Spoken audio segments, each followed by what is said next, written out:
Hi అండి. నమస్తే. Welcome back to Ritika's kitchen. ఈరోజు నేను మీకు చూపించబోయే రెసిపీ వచ్చేసి గుమ్మడికాయ హల్వా. ఈ హల్వాని చాలా ఈజీగా జస్ట్ 3 ఇంగ్రీడియంట్స్‌తోనే సింపుల్ అండ్ టేస్టీగా ఎలా చేసుకోవాలో ఇప్పుడు చూసేద్దాం. దీనికోసం ముందుగా ఒక బూడిద గుమ్మడికాయని క్లీన్ చేసి తీసుకొని నేను చూపించిన విధంగా పీసెస్ లాగా కట్ చేసుకోండి. ఇప్పుడు ఆ కట్ చేసిన పీసెస్‌లో సీడ్స్ ఉన్న పార్ట్‌ని కూడా నేను చూపించిన విధంగా కట్ చేసుకోండి. అండ్ అలాగే ఆ పార్ట్‌ని సెపరేట్ చేసుకోండి. ఇలా అన్నిటిని కట్ చేసుకొని పక్కన పెట్టుకోండి. ఇప్పుడు ఒక గ్రేటర్‌ని తీసుకొని కట్ చేసుకున్న పీసెస్ అన్నిటిని తురుముకొని పక్కన పెట్టుకోవాలి. చూసారా ఎంత వాటర్ వచ్చిందో? సో, మనం హల్వాలోకి ఇంకా ఎక్స్‌ట్రాగా వాటర్ పోయాల్సిన అవసరం లేదు. ఇప్పుడు స్టవ్ మీద కడాయి పెట్టుకొని ఆ గుమ్మడికాయ తురుముని మెజరింగ్ కప్స్‌తో మెజర్ చేసి వేసుకోండి. నాకైతే ఇక్కడ క్వాంటిటీ వచ్చేసి 7 కప్స్ వచ్చిందనమాట. ఇప్పుడు ఆ 7 కప్స్‌ని వేసేసి మిగిలిన వాటర్ కూడా యాడ్ చేసుకొని ఇప్పుడు స్టవ్‌ని హై టు మీడియం ఫ్లేమ్‌లో అడ్జస్ట్ చేస్తూ కుక్ చేసుకోండి.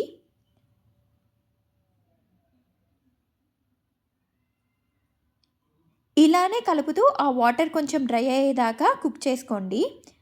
ఇలా హల్వా అనేది ఈ కన్సిస్టెన్సీలోకి వచ్చినప్పుడు షుగర్ యాడ్ చేసుకోవాలి. ఇక్కడ నేను 1 కప్‌కి పావు కప్పు అంటే 1/4 కప్ షుగర్‌ని వేసుకున్నాను. అంటే నేను మొత్తం 7 కప్స్‌కి 3/4 కప్ షుగర్‌ని యాడ్ చేసుకున్నాను. ఇప్పుడు స్టవ్‌ని మీడియం ఫ్లేమ్‌లో పెట్టుకొని బాగా కలుపుకోండి.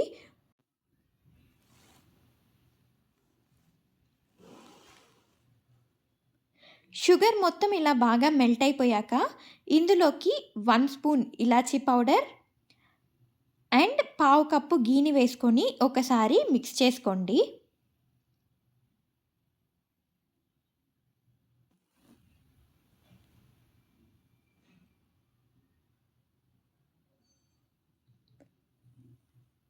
ఇప్పుడు ఇంకొక కడాయి పెట్టుకొని అందులో 3 స్పూన్స్ నెయ్యిని యాడ్ చేసుకోండి.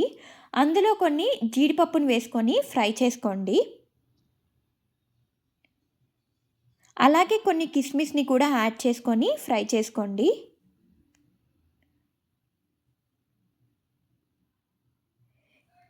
ఇప్పుడు జీడిపప్పు, కిస్మిస్ ఇలా బాగా ఫ్రై అయ్యాక ఇప్పుడు వీటిని హల్వాలోకి యాడ్ చేసుకొని బాగా మిక్స్ చేసుకోండి. అంతే అండి. ఎంతో టేస్టీగా ఉండే గుమ్మడికాయ హల్వా రెడీ అయిపోయింది. ఈసారి మీ ఇంటికి ఎవరైనా గెస్ట్‌లు వస్తే తప్పకుండా ఈ రెసిపీని ట్రై చేసి పెట్టండి. వాళ్ళకి తప్పకుండా నచ్చుతుంది. మా వీడియో మీకు నచ్చినట్లయితే వీడియోని లైక్ చేసి, షేర్ చేసి అలాగే మా ఛానల్‌ని సబ్స్క్రైబ్ చేసుకోండి. Thank you so much for watching.